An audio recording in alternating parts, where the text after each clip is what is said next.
अस्सलाम वालेकुम, मैं हूं आपका होस्ट मलिक सजाद।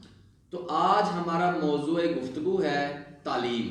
तुर्की में तालीम कैसे हासिल की जाती है और तुर्की में बच्चों के लिए तालीम कैसी है और तुर्की में यूनिवर्सिटीज़ में कैसे पढ़ा जाता है। तो हमारे साथ आज मौजूद हैं आकिब साहब, जो तुर्की में खुद यहाँ पर पढ़े हैं काफ़ी अर्सा यूनिवर्सिटीज़ में, और इनके पास यूनिवर्सिटी स्टूडेंट का जो एक्सपीरियंस है वो आज हमारे साथ शेयर करेंगे ताकि हमारे नाज़रीन इससे फ़ायदा हासिल कर सकें। पहले मैं आपको बताऊंगा कि बच्चे जो हैं तुर्की में, जो बंदे यहाँ पर तुर्की में आते हैं, कारोबारी बंदे यहाँ वर्क वीज़े पर या विजिट वीज़े पर यहाँ जहाँ फैमिलीज अभी सेटल हो रही है तुर्की में, तो अपने बच्चों को स्कूल में कैसे दाखिल करवाएं। तो उसके बाद हम आकिब साहब हमें बताएंगे कि कैसे बच्चे जो यूनिवर्सिटी में पढ़ सकते हैं या पाकिस्तान से जो हाई एजुकेशन हासिल करने के लिए यहाँ पर आते हैं। तो मैं अपनी वीडियो के आगाज़ में पहले सबसे बच्चों के बारे में बताऊंगा कि जो 2 क्लास में 3, 4, 5, 6, 7, 8 तक या मिडिल तक या मैट्रिक तक जो पढ़ते हैं बच्चे, तो वो कैसे दो स्कूल में दाखिल होंगे। तो नाज़रीन, सबसे पहले जब वालिदैन आते हैं, उनके बच्चे साथ बच्चे आते हैं तुर्की में आते हैं, तो सबसे पहले वो आकर अपना टीएस कार्ड अप्लाई करते हैं। और इसकी कोई शर्त नहीं कि आपके पास टूरिस्ट जो टीआरसी कार्ड है या वर्क परमिट है या लॉन्ग टर्म स्टे है या किसी भी किस्म का कार्ड है वो वालिदैन के पास हो, तो वो उसको अप्लाई करें। उसके बाद अप्लाई करेंगे, जब वो कार्ड आ जाए तो उसके बाद फिर जो है अपने नफूस के एक महकमे में उसका इंदराज करवाएं। इंदराज जब हो जाएगा तो ऑटोमेटिकली जो उनके बच्चे हैं वो भी उनके साथ ही एडजस्ट होंगे एक एड्रेस के ऊपर। तो फिर वो ऑटोमेटिकली जो उस मोहल्ले का करीबी स्कूल होगा उसमें उसका उनका दाखिला उस एड्रेस की वजह से ऑटोमेटिकली उनका दाखिला हो जाएगा। तो अगर वो चाहते हैं कि जिस स्कूल में आप दाखिल बच्चों को करवाना चाहते हैं, मुख्तलिफ किस्म के यहाँ स्कूल हैं। एक जो स्कूल है वो इमाम खतीब, जहाँ पे तैयब एडवान साहब पढ़े हैं, तो वो आप सबसे पहले जब एड्रेस आप जैसे घर लेना है तो आप पहले चेक करें कि आपका जो मोहल्ले में इमाम खतीब स्कूल जो सिस्टम है वो है या नहीं है। अगर वो है तो फिर उस किससे पूछें कि मैंने इस स्कूल में बच्चे को दाखिल करवाना है और कौन से एड्रेस पे मैं अगर घर लूँ तो मैं स्कूल में बच्चा दाखिल करवा सकता हूँ। ये आपने सारी मालूमात लेनी है, क्योंकि जब आपने एड्रेस से उसमें मेंशन करवा देना है नफूस के महकमे में, तो आपके बच्चे उसी स्कूल में तकरीबन दाखिल होंगे। उसके बाद आपने जब बच्चों का नफूस में करवा लिया, अपने बच्चों का एडमिशन करवा लिया, आपके बच्चों की तालीम जो है वो सरकारी स्कूल्स में तकरीबन फ्री है। 98% लोग यहाँ पर जो तुर्किश हैं वो गवर्नमेंट स्कूल में अपने बच्चों को दाखिल करवाते हैं, क्योंकि यहाँ की तालीम का मेयार बहुत अच्छा है। और गवर्नमेंट के स्कूल्स हैं जो उनमें ये तालीमी मेयार जो है इस दर्जे तक अच्छा है कि अमीर जो आदमी है वो भी इनको अपना गवर्नमेंट स्कूल में दाखिल कराते हैं बच्चों को, क्योंकि OAE लेवल यहाँ पर नहीं है। एक लेवल है अमीर का बच्चा भी और गरीब का बच्चा भी उसी जो उसी क्या कहते हैं जिसको सिलेबस एजुकेशन सिलेबस को पढ़ेगा, उसी सिलेबस को वो पढ़ेगा। एक ही एजुकेशन सिस्टम। जी हाँ, एक ही एजुकेशन सिस्टम है सभी के लिए। कोई अलग अलग सिलेबस नहीं होते उनके और कोई अलग अलग क्लास नहीं होती। और अभी अल्लाह पाक से तंदुरुस्ती दे तैयब एडवान साहब को, पहले तो यहाँ पर दीनी मामलात में बड़ी कमज़ोरी थी यहाँ पर, तो अभी उन्होंने जो दीनी क्लासें हैं वो भी अलग से देनी शुरू कर ली हैं और कुरान पाक भी पढ़ाते हैं। अक्सर स्कूलों में सूरतें भी याद करवाते हैं बच्चों को, दीनी नमाज के बारे में बताते हैं। तो नाजरीन, यहाँ पर 6 साल का बच्चा जो है वो स्कूल में लिया जाता है। 6 साल अगर उससे पहले अगर जो है गवर्नमेंट के स्कूल जो हैं वो नहीं लेते, लेकिन गवर्नमेंट के ही मंजूर शुदा इदारे हैं जो जिसको नर्सरी कहते हैं, वहाँ 1 साल आप बच्चे को स्कूल में जाने की आदत डालने के लिए भेजते हैं। वहाँ बच्चों के बड़े प्यारे खेलने के प्ले ग्राउंड्स बने हुए हैं।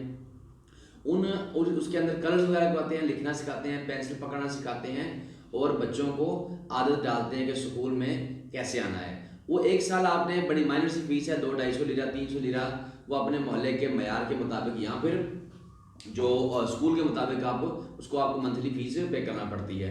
उसमें वो सारा कुछ बच्चों को सिखाते हैं कि कैसे क्लास में बैठना है, कैसे उस्ताद के साथ पेश आना है और कैसे घर से आना है। उसके अलावा यहाँ पर हर मोहल्ले में सरकारी स्कूल हैं। सरकारी स्कूल में बच्चों की सेहत का बाकायदा ख्याल रखा जाता है। हर स्कूल के करीब एक डॉक्टर्स होते हैं जो आके बच्चों को चेक करते हैं बच्चों को फ्लू बीमारी वगैरह तो नहीं है, या किसी किस्म की प्रॉब्लम में फौरी तौर पर डॉक्टर आकर उनको चेक करते हैं गवर्नमेंट की तरफ से। प्राइवेट स्कूल की बात नहीं कर रहा मैं, कि जिसमें आके आपको कोई परेशानी ला, आपको आप काम पर हैं, आपको घर पर स्कूल बुलाना पड़े, ऐसी कोई परेशानी नहीं इंशाल्लाह ताला।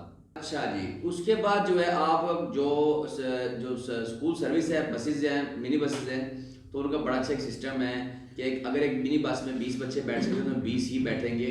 बाकायदा तौर पर उनके साथ एक जो ड्राइवर है वो बच्चे को घर घर छोड़ेगा और घर घर से लेगा।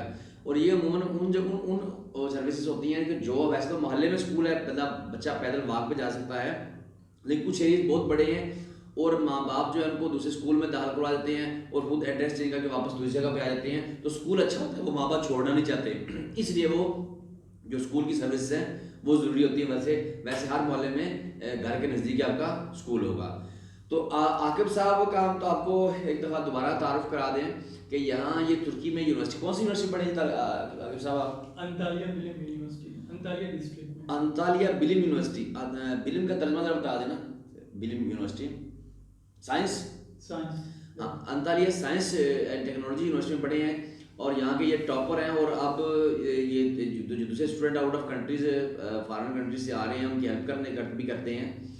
तो आप क्या बताएंगे जो जो यूनिवर्सिटीज़ हैं या जो कॉलेजेस हैं उनमें पढ़ाई के बारे में कुछ बताएं कि मैट्रिक के बाद एक बच्चा मैट्रिक कर लेता है पाकिस्तान में, या FA कर लेता है या FSC करता है, तो उसके बाद यहाँ पर तुर्की में उसको पढ़ना चाहिए और कैसे वो यहाँ पर एडमिशन ले सकता है?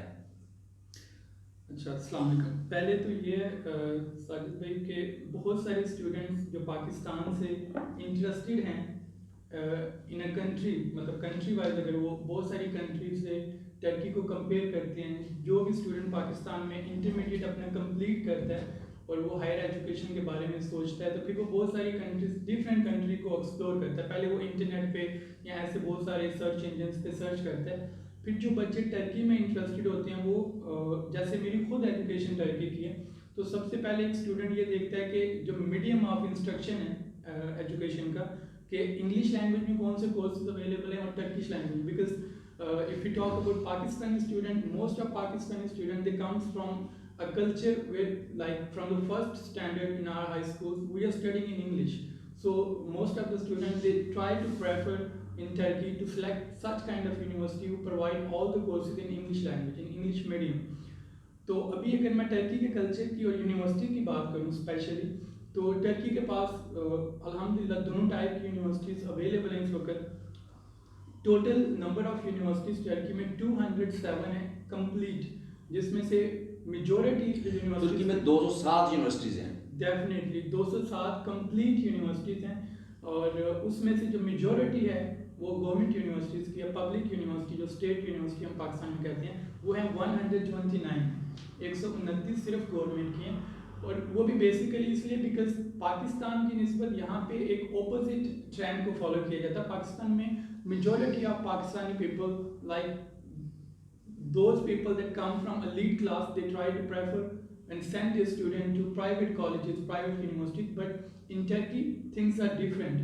यहाँ पे गवर्नमेंट यूनिवर्सिटीज़ को, जैसे आपने बताया गवर्नमेंट जो प्राइमरी स्कूल्स हैं, इसी तरह जब हायर एजुकेशन की भी बात आती है तो गवर्नमेंट यूनिवर्सिटीज़ को ही प्रेफर किया जाता है, because quality of education is way more better than the private university. इनके पास, गवर्नमेंट के पास पैसा ज़्यादा है।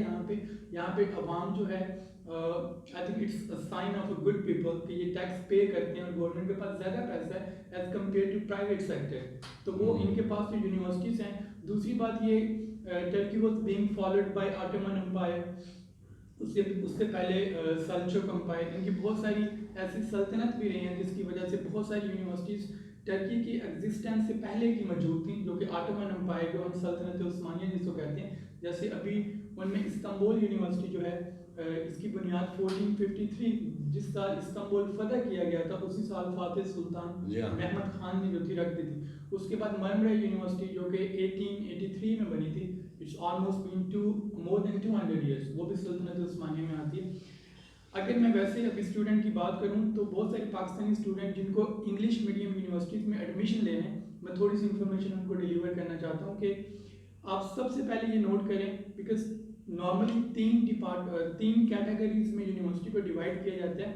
सबसे पहले आते हैं इंजीनियरिंग प्रोग्राम, बहुत सारे आईटी इंजीनियर, कंप्यूटर इंजीनियर, उसके बाद सिविल, इंडस्ट्रियल, मैकेनिकल इंजीनियरिंग में बहुत सारी इंजीनियरिंग की डिफरेंट फील्ड। अच्छा, आपके मालूमात में इंटरव्यू करना चाहता हूँ कि अच्छा, एक बच्चा यहाँ पर जब आता है तो पहले अपनी कंट्री में इंग्लिश पढ़ता है, यहाँ पर तुर्किश पढ़नी पड़ती है, उसमें कोई प्रॉब्लम आती है उसको? अच्छा, जैसे मैंने आपको बताया कि यहाँ पे जो स्टूडेंट आते हैं स्पेशली फ्रॉम पाकिस्तान, उनका ये होता है कि यहाँ पे बहुत सारी English medium universities already available हैं। इवन कि गवर्नमेंट यूनिवर्सिटी के अंदर भी, मतलब मरमरा यूनिवर्सिटी अभी जो गवर्नमेंट की है, या इस तरह की बहुत सारी और यूनिवर्सिटीज हैं जिसमें टोटल डिपार्टमेंट इंग्लिश में अवेलेबल हैं। टर्किश में भी हैं लेकिन इंग्लिश में भी अवेलेबल है, तो वो आके डायरेक्ट टर्किश वो डिपार्टमेंट सेलेक्ट कर सकता है जो ऑलरेडी इंग्लिश मीडियम में पढ़ाए जा रहे हैं। बट उसके बावजूद भी somebody has to start department in Turkish medium, अगर किसी ने टर्किश मीडियम में भी पढ़ना है, क्योंकि टर्किश मीडियम की फीस ज़्यादा कम है इंग्लिश मीडियम से, तो उसको आके 1 साल के लिए, जिसको टर्किश यूनिवर्सिटीज़ के अंदर प्रोफिशिएंसी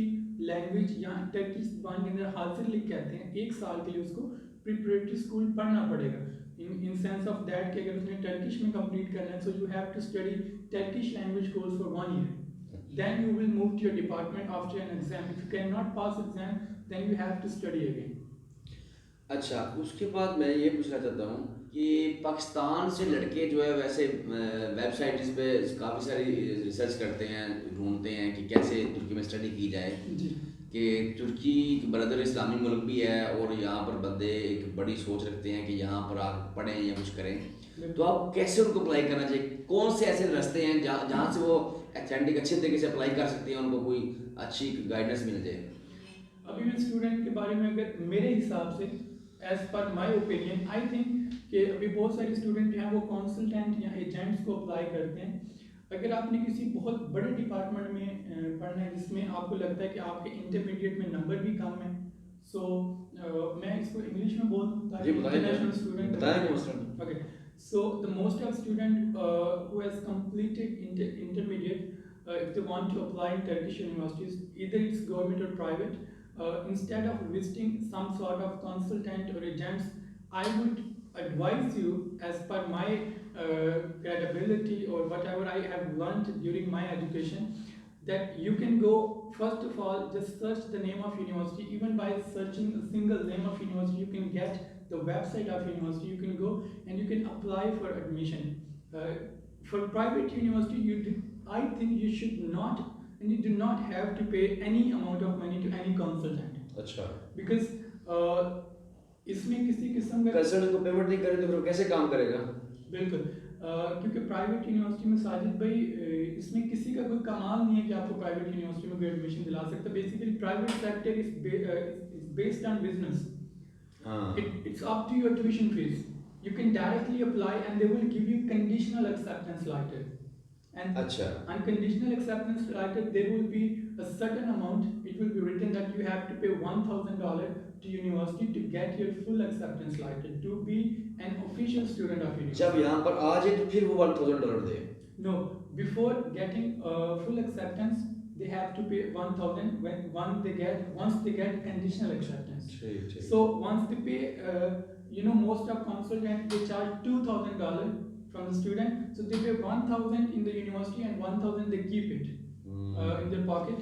So कमिटमेंट होती है उनकी पहले। डेफिनेटली अगर वो खुद भी 1,000 पे करें, उसके बाद फुल एक्सेप्टेंस लेके एम्बेसी में वीज़ा अप्लाई करें, they will get the visa and they can come and continue education. हाँ, अगर कोई स्टूडेंट गवर्नमेंट यूनिवर्सिटी में आना चाहता है, अब बहुत सारे स्टूडेंट जो है पाकिस्तान में गवर्नमेंट यूनिवर्सिटी में पढ़ना चाहते हैं, किसी और इंटरनेशनल कंट्री से बिलोंग करते हैं, I would suggest that for any government university in Turkey you have to go through an exam. Like in Pakistan we say entry test or we say MCAT exam for medicine students, but in Turkey there is not such kind of system as Sajid bhai explained. For primary school there is only one system, and either you come from elite class or middle class family or poor family, you have to go through the same system. It is exactly same in regarding government university. Once you complete intermediate level in Turkey or you're a foreign student, you have to go through a YOS exam. It is a national, this exam takes place in Turkey a single day at one time for each and every single student. So if you want to study medicine, MD, medical doctor, so you must at least have 90% out of 100 in your If you want to study dentistry, you must have 80%. If you want to study engineering, you must have 60%. And then if you have 50%, you can study political science, international relation, extra. Medical student यहाँ पर बहुत आते हैं तुर्की में पढ़ने के लिए। Definitely, because medicine, Turkey is a leading country in medicine right now.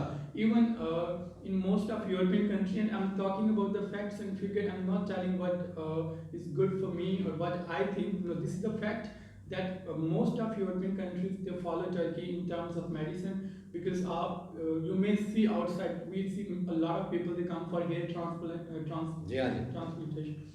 Boaz university कहते हैं कि बहुत अच्छी यूनिवर्सिटी है। Yeah, Boğaz University comes at number 1 in ranking in whole Turkey. It's a public university.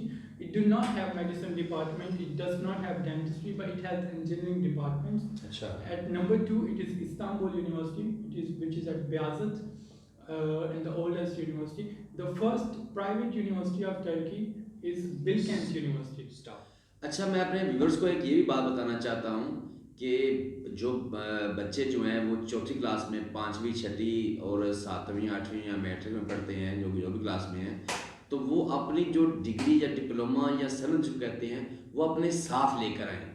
उसमें ये आपको आसानी होगी कि आपका बच्चा जिस क्लास में किसी कंट्री में पढ़ रहा है, दुबई में, पाकिस्तान, इंडिया, बांग्लादेश, अफगानिस्तान, जहाँ भी मेरी ज़ुबान समझने वाले लोग मुझे सुन रहे हैं, तो वो उस कंट्री से वहाँ का डिप्लोमा लेकर आएँ उस क्लास का, कि यहाँ एक इदारा है जो वजारत तालीम जिसको कहते हैं, वहाँ से एक महकमा है देख लीग, वहाँ उस देखने का मतलब है कि उसको उसके इक्वल कह रहे उस पढ़ाई के इक्वल ये पढ़ाई है और ये बच्चा इस क्लास में आसानी से बैठ सकता है। और मैं एक और बात आपको कहना चाहता हूँ कि जो बंदे या जो फैमिलीज यहाँ पर आ रही हैं, वो पाकिस्तान में जब आने से ज़ाहिर एक बंदा एक जगह पर जाने की सोचता है, 3-4 महीने 6 महीने 1 साल पहले उसको प्लान करता है, तो फिर उस जगह पर जाता है पढ़ाई के लिए, यहाँ कारोबार के लिए। तो कारोबार में जब आएगा आपके बच्चे भी साथ आएंगे, तो आप वहाँ बैठकर हर रोज़ आधा घंटा 1 घंटा जो यूट्यूब से या किसी भी चैनल से या किसी भी सोर्स से आप जो है लेक्चर लें, क्लासेस लें, और आपको कम तुर्किश इतनी आनी चाहिए कि आप किसी शॉप पर जाकर या किसी इदारे में जाकर थोड़े बहुत अपने हाल अहवाल सुना सकें, क्योंकि यहाँ इंग्लिश बोलने की बहुत प्रॉब्लम है। मैं बार बार अपनी वीडियोज़ में बता चुका हूँ कि इंग्लिश बोलने की यहाँ बहुत प्रॉब्लम है, और इंग्लिश यहाँ लोग नहीं समझते, तो इसलिए आपको आसानी रहेगी लेक्चर में। अच्छा, आते हैं आकिब साहब की तरफ। तो हमारे कुछ सवालात मेरे रह गए हैं, जो हमारे नाजरीन जो हैं वो यहाँ पर यूनिवर्सिटी में पढ़ने के आते हैं, उनके बारे में। एक बच्चा जो है वो अगर पढ़ाई करने यहाँ पर आता है तो उसको कितनी एक माहाना के लिए पैसे दरकार है? मेडिकल स्टूडेंट जो है, या फिर कैटेगरीज आपको बेहतर पता है, तो एक बच्चे का उसके घर में रहना, यूनिवर्सिटी में पढ़ना और जेब खर्च के लिए कितने अखराजात दरकार है? अच्छा, आपके इस सवाल का जवाब देने से पहले मैं जो बात आपने पहले की है, मैं थोड़ा सा उसमें और ऐड कर लूँ, क्योंकि वो सबसे इम्पॉर्टेंट चीज़ है स्टूडेंट के लिए जो यहाँ पढ़ने आते हैं। जो इन्होंने बात की है कि आपके पास जो इंटरमीडिएट और मैट्रिक की डिग्रीज हैं वो आप हर सूरत में लेके आएँ, क्योंकि जब आप यूनिवर्सिटी में एडमिशन ले लेंगे, ये 97% स्टूडेंट को नहीं पता होता जो इंटरनेशनल स्टूडेंट आते हैं। नंबर 1, जब आप स्टूडेंट वीज़े पे पाकिस्तान के किसी भी इंटरनेशनल एयरपोर्ट से चेकआउट करके टर्की आएंगे, तो वो आपको एयरलाइन में नहीं बैठने देंगे जब तक वो आपकी ओरिजिनल डिग्रीज नहीं देख लेंगे। अच्छा, नंबर 1 ये कंपलसरी है। बहुत सारे स्टूडेंट्स जो हैं हमारे भी वापस चले जाते हैं एयरपोर्ट से, क्योंकि उनका डिग्री नहीं होती और उनकी फ़्लाइट कैंसिल कर दी जाती है। दूसरी बात ये, अच्छा, मैं ये बता रहा हूँ कि उनको वीज़ा जब देते हैं तो उनकी सारी डिग्री चेक करके वीज़ा देते हैं, student visa definitely degree check करके देते हैं, लेकिन पूरी दुनिया में ये कानून है कि जिस भी यूनिवर्सिटी में आप पढ़ना शुरू करते हैं, अपनी असली डिग्रीज वहाँ रखवानी पड़ती हैं, ताकि आप किसी दूसरी यूनिवर्सिटी में बताए बगैर मूव ऑन ना कर जाएं। अच्छा, हाँ, और दूसरी बात ये कि जब यहाँ पे आप आते हैं तो आपको इक्विवेलेंस लेनी है। ये बिल्कुल ऐसी है जैसे पाकिस्तान के अंदर HEC higher education commission of Pakistan से अगर मैंने यहाँ से बैचलर किया, मैं अपनी डिग्री बैचलर की उनको दूंगा, वो मुझे पाकिस्तान की इक्विवेलेंस देंगे, इक्विवेलेंट सर्टिफिकेट देंगे, ताकि मैं पाकिस्तान में प्रैक्टिस कर सकूँ एज इंजीनियर। इसी तरह आपकी जो इंटरमीडिएट की डिग्री हैं यहाँ पे देंकलिक नाम के इंस्टीट्यूट के अंदर आप देंगे, जैसे पाकिस्तान का HEC है, यहाँ पे देंकली के नाम से एक अदारा बना हुआ है मिनिस्ट्री ऑफ एजुकेशन का, वो आपकी डिग्री को वेरीफाई करेगा और आपको इक्विवेलेंस सर्टिफिकेट देगा ताकि आप यूनिवर्सिटी को दिखा सकें कि मेरा इंटरमीडिएट FSC या matric whatever it is acceptable by the government of Turkey, तो मैं इसके बिहाफ पे अपनी एजुकेशन टर्की में कंटिन्यू कर सकता हूँ। दिस इज वेरी इंपॉर्टेंट जो इन्होंने बताया जी। अभी इन्होंने जो अकोमोडेशन के ऊपर बात की, जो स्टूडेंट पढ़ने आते हैं, मेडिसिन के स्टूडेंट या डेंटिस्ट्री फॉर एनी डिपार्टमेंट, जब वो यहाँ पे अपनी अकोमोडेशन मैनेज करते हैं तो मेरे हिसाब से जो मेरी यहाँ की एजुकेशन है थ्रू आउट ईयर्स में, उसके हिसाब से मैं ये बताऊँगा कि फीमेल्स और जो मेल्स स्टूडेंट हैं जो डिफरेंट कैटेगरीज हैं, उसमें ये है कि बहुत सारे जो मेल स्टूडेंट हैं उनके लिए सबसे बेस्ट ऑप्शन ये है कि आप शेयरिंग अपार्टमेंट लें, 2 या 3 स्टूडेंट मिलके 3+1 या 2+1 एक अपार्टमेंट लें, ताकि जब आप उसका रेंट भी शेयर करेंगे तो आपको एक्सपेंसिव नहीं पड़ेगा। यहाँ पे आपको 2000 लीरे के अंदर अच्छा 3+1 अपार्टमेंट मिल जाएगा, जो कि पर स्टूडेंट आपको 700 पड़ेगा including bills and all that. अगर कोई फीमेल हैं तो उनको मैं ये कहूँगा कि यहाँ तो आप फीमेल के साथ अकोमोडेशन फ्लैट शेयर करें, या फिर आप यूनिवर्सिटी के अपने जो हॉस्टल है, अगर आप आउटसाइड कोई हॉस्टल देखेंगे हाँ जी, वो मैंने देखे हैं कि जो पड़ेगा। यूनिवर्सिटी के जो हॉस्टल्स हैं वो यूनिवर्सिटी और गवर्नमेंट से मंजूर शुदा होते हैं, उसमें गवर्नमेंट के मुताबिक जो है उन्हें सारा सिस्टम किया होता है, सिक्योरिटी गार्ड्स वगैरह। एक तो उनकी एफिलिएशन होती है गवर्नमेंट से अप्रूव्ड होती है, और इससे अच्छी सबसे अच्छी बात, बिकॉज हमारे कंट्री के अंदर जो फीमेल स्टूडेंट होती हैं उनके बारे में पेरेंट्स की बहुत सारी उनको बहुत सारे खदशात होते हैं। तो यहाँ पे सबसे अच्छी बात ये कि जितने भी फीमेल हॉस्टल्स हैं, ठीक है, चाहे वो जितने भी हों टर्की में, I am telling you again the fact कि वो सारे के सारे यूनिवर्सिटी के अंदर मौजूद होते हैं। तो जब हॉस्टल यूनिवर्सिटी के अंदर है तो डेफिनेटली अगर आप यूनिवर्सिटी से बाहर जाएं या हॉस्टल से बाहर जाना है तो आपको लोकल गवर्नमेंट की सिक्योरिटी भी प्रोवाइड होती है, जो यूनिवर्सिटी के गेट पे खड़ी होती है, और प्राइवेट सिक्योरिटी भी होती है। So it give you a safety, ये आपके लिए अच्छा है। या फिर आप शेयरिंग अपार्टमेंट ले सकती हैं, अगर वो नहीं तो प्राइवेट हॉस्टल से बेहतर है कि आप यूनिवर्सिटी के खुद के हॉस्पिटल को प्रेफर करें, सॉरी हॉस्टल को, डॉम को प्रेफर करें, उसमें आपका खर्चा भी कम होगा। और दूसरी बात ये कि आपको यूनिवर्सिटी आने जाने में मसला नहीं होगा, क्योंकि यूनिवर्सिटी की हदूद के अंदर ही बना होगा, 2 मिनट्स के वॉकिंग डिस्टेंस पे आप अपनी क्लास में जा सकते हैं। अच्छा, एक और बात, जैसे यहाँ मिडिल के बाद जो है बच्चों के नंबर्स के मुताबिक उसकी फील्ड सेलेक्ट करते हैं, 9th क्लास में या 10th क्लास में उसकी फील्ड सेलेक्ट करते हैं कि अगर वो उसके नंबर कम है मेडिकल नहीं पढ़ सकता, ठीक है। अच्छा, उसको फिर अगर मेडिकल पढ़ना है तो नर्सिंग में चला जाएगा, उस या मेडिकल में उसके छोटे शोबाजात हैं जो वो उसको देते हैं ऑप्शन कि ये आप पढ़ सकते हैं और इसी में आगे जा सकते हैं, आप डॉक्टर नहीं बन सकते। तो जो बच्चे पाकिस्तान में नंबर कम है वो यहाँ पे भी ऐसे चलेगा? अच्छा, जो भी पाकिस्तान से बच्चे इंटरमीडिएट करते हैं या A लेवल करते हैं या FSC करते हैं, अभी पाकिस्तान में मिनिमम पासिंग परसेंटेज जो है वो D मतलब 60% है आउट ऑफ 100। अभी टर्की के अंदर इस तरह नहीं है। टर्की में ये है कि आप चाहे प्री इंजीनियरिंग के स्टूडेंट हैं चाहे प्री मेडिसिन के स्टूडेंट हैं, टर्की को इससे कोई फ़र्क नहीं पड़ता। टर्की इंजीनियरिंग स्टूडेंट के लिए भी वही एग्जाम लेता है और मेडिसिन के लिए भी वही लेता है। अच्छा। हमारे कंट्री में ये होता है कि इंजीनियरिंग वालों के लिए एंट्री टेस्ट और मेडिसिन वालों के लिए MCAT का एग्जाम होता है, जो PMC पाकिस्तान की जो मेडिकल की मिनिस्ट्री है उससे रजिस्टर्ड है। लेकिन टर्की इस तरह नहीं करता। अगर टू सम एक्सटेंट आप इसको देखें तो ये अच्छा भी है, क्योंकि जो यहाँ पे योज का एग्जाम होता है उसमें मैथमेटिक्स भी होती है। योज मीन जरा उसकी डिटेल बताएं। हाँ, योज जो है वो टर्की का नेशनल एग्जाम है, जो आपका प्लेसमेंट एग्जाम है यूनिवर्सिटीज में इंटर होने के लिए। जैसे पाकिस्तान का MCAT या फिर एंट्री टेस्ट है, मतलब योज एग्जाम के जो आपके नंबर आते हैं उस एग्जाम के बाद, उस नंबर की बेस पे आप अपना डिपार्टमेंट सेलेक्ट कर सकते हैं। जैसे उन्होंने बताया कि किसी स्टूडेंट के 60 नंबर आए हैं तो यूनिवर्सिटी उसको बता दी कि आप मेडिसिन सेलेक्ट नहीं कर सकते। 60 के अंदर अंदर इंजीनियरिंग डिपार्टमेंट आते हैं, इंटरनेशनल रिलेशन आता है, पॉलिटिकल साइंस, टूरिज्म आता है, इनमें से आप कोई भी सिलेक्ट कर लो। लेकिन एक ही एग्जाम होता है इंजीनियरिंग स्टूडेंट के लिए भी, मेडिसिन स्टूडेंट के लिए। मेडिकल स्टूडेंट पाकिस्तान के, क्योंकि उन्होंने मैथ्स नहीं पढ़ी होती फर्स्ट और सेकेंड ईयर के अंदर, तो उनको बहुत कुछ स्टूडेंट जो योस एग्जाम देते हैं आगे, उनको बहुत अजीब लगता है कि इसमें तो मैथ के क्वेश्चन थे, मैं तो मेडिसिन का स्टूडेंट हूँ। तो ये मैं आपको बता दूं कि आपने कोई भी एग्जाम देना है, सेट का एग्जाम देना है जो टर्किश गवर्नमेंट यूनिवर्सिटी में एक्सेप्टेबल है, योस का एग्जाम देना, आप उसकी तैयारी करें। उसके लिए आप मैथ भी पढ़ें, जनरल नॉलेज भी पढ़ें और इंग्लिश भी पढ़ें। 3 सब्जेक्ट जो हो सकते हैं में इंक्लूड होते हैं। ये नहीं देखा जाता कि आप प्री मेडिकल के स्टूडेंट हैं तो आपसे जो मैथ के क्वेश्चन है वो आपको नहीं करने पड़ेंगे, डेफिनेटली आपको करने पड़ेंगे। और अगर आपके 90% आते हैं फिर ही आपको मेडिसिन मिलेगी। अगर उससे कम है तो आप बाकी डिपार्टमेंट में जा सकते हैं, जैसे साजिद भाई ने बोला, but you can not go for medicine.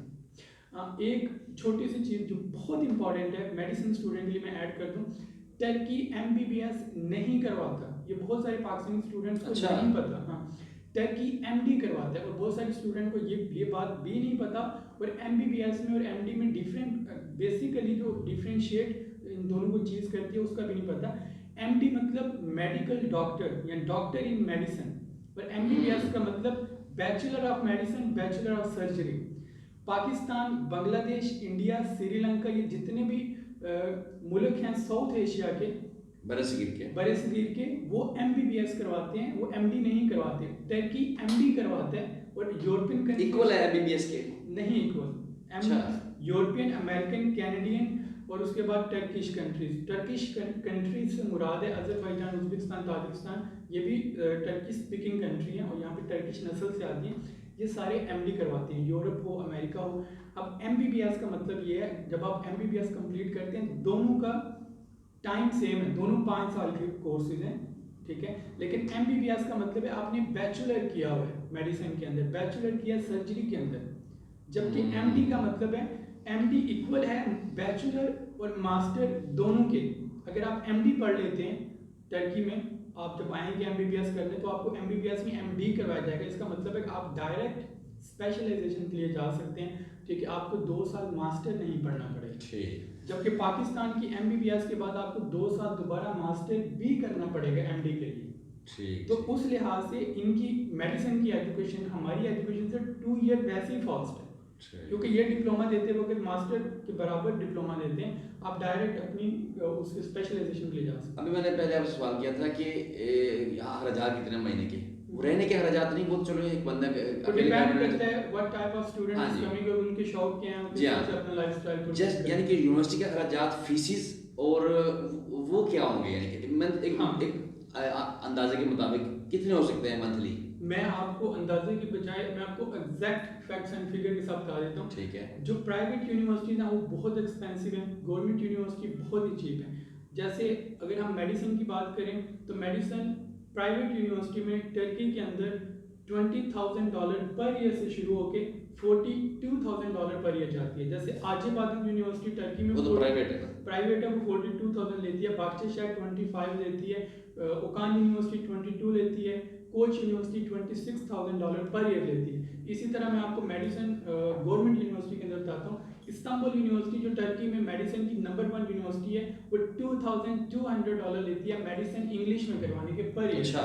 वो यूरोप में टॉप। वो अगर तुर्किश में हो तो अगर मेडिसिन टर्किश के अंदर हो, आपका मीडियम ऑफ इंस्ट्रक्शन जो है वो टर्किश है और गवर्नमेंट यूनिवर्सिटी है, तो फिर $600 $600 Marmara university per year medicine के अंदर। और मरमरा की फीस मेडिसिन इंग्लिश के लिए 4,000 है और मेडिसिन टर्किश के लिए जो है 600 है। इस्तांबुल की 2,200 है मेडिसिन इंग्लिश और इंग्लिश में मेडिसिन करवाने की, और $400 है मेडिसिन टर्किश में करवाने की पर ईयर बता रहा हूँ। तो गवर्नमेंट यूनिवर्सिटी बहुत चीप है। लेकिन मैं आपको एक और भी फैक्ट बता दूँ कि प्राइवेट यूनिवर्सिटी की फीस इतनी ज़्यादा होने के बावजूद भी रैंकिंग और डिग्री की वैल्यू गवर्नमेंट यूनिवर्सिटी की ही ज़्यादा है। इस्तांबुल यूनिवर्सिटी टॉप 10 में आती है पूरे यूरोप के अंदर। ठीक। जबकि तो क्यों बंदे प्राइवेट यूनिवर्सिटी में क्यों जाते हैं कि गवर्नमेंट में एडमिशन नहीं मिलता? अच्छा, मैं आपको बता दूं, क्योंकि गवर्नमेंट यूनिवर्सिटी का साजिद भाई सिस्टम ये है कि गवर्नमेंट यूनिवर्सिटी के पास अनलिमिटेड सीट्स नहीं होती। ये मेरिट पे स्टूडेंट बताते हैं। जैसे इस्तांबुल यूनिवर्सिटी का मैं बच्चों को बता दूं, जितने बच्चे भी मेडिसिन या किसी भी डिपार्टमेंट के लिए अप्लाई करते हैं, हर डिपार्टमेंट के लिए सिर्फ 14 जिसको उर्दू में हम 14 कहते हैं, सिर्फ 14 स्टूडेंट इस्तांबुल यूनिवर्सिटी मेडिसिन के ले सकती है हर साल, जबकि प्राइवेट यूनिवर्सिटी 200 स्टूडेंट भी ले लेती है। तो बेसिकली जो स्टूडेंट बहुत अच्छा होगा, मेरिट पे होगा, वही इस्तांबुल यूनिवर्सिटी में सिलेक्ट हो सकता है। ठीक। बहुत शुक्रिया इतनी मालूमात देने का हमें। सवालात तो हमारे नाज़रीन करेंगे अब। तो अगर आपको इस बारे में, स्टडी के बारे में तुर्की में या किसी चीज़ के बारे में, यूनिवर्सिटी के बारे में आपको मालूमात है, कमेंट्स में लिखें। आकिब साहब या इंशाल्लाह मैं जवाब दूंगा उनका। आकिब साहब, जो पाकिस्तान या इंडिया या बांग्लादेश या पूरी दुनिया से जो उर्दू ज़ुबान समझने वाले लोग हैं या इंग्लिश समझने वाले लोग हैं, उनके लिए आप क्या मैसेज दें, स्टूडेंट के लिए क्या मैसेज देना चाहेंगे कि तुर्की में आकर पढ़ाई करें, या कैसे क्या मैसेज देना चाहेंगे उनको? जितने भी पाकिस्तानी या कोई भी ऐसे जो मतलब हमारी ज़ुबान समझ रहे हैं, कोई भी ऐसा इंटरनेशनल स्टूडेंट जो टर्की में मतलब जो भी इंटरमीडिएट कर चुका है और यूनिवर्सिटी में आने के लिए सोच रहा है, फ्रेंकली मैं सबको यही कहूँगा, you can trust on educational system of Turkey. It's really safe. Educational environment is very good. If you look at Turkey from safety point of view, it's really secure. Every single year, hundreds and millions of tourists visit the country. Different touristic sites are really popular. So you can come to Turkey for education purpose. It's really good. As compared to European and American system, it's way more better because you cannot see some sort of problems that you can face in European country. I'm not trying to be racist. But if we talk about the quality of education, Turkey is a leading country. It's not Europe, but it is a leading country. You cannot refuse it. And in the end, I would say Sajid bhai is doing really good. आप ये channel ज़रूर subscribe करें, और अगर कोई भी ऐसी video है जिस आपको लगता है कि इनको वीडियो बनानी चाहिए, go down the comment and write in the comment section and make sure he read each and every single comments you do. बहुत शुक्रिया जी, बहुत शुक्रिया जी, अल्लाह हाफ़िज़ जी। Thank you. तो नाजरीन, सवाल इतने ज़्यादा होते हैं कि उनके जवाब देने मुश्किल हो जाते हैं, और काफ़ी सारे ऐसे सवाल हैं जो आप हमसे कर सकते हैं, नीचे कमेंट्स में लिखें, हम उनके बारे में वीडियो बनाएंगे। हमें इजाज़त दीजिएगा जी, अल्लाह हाफिज़।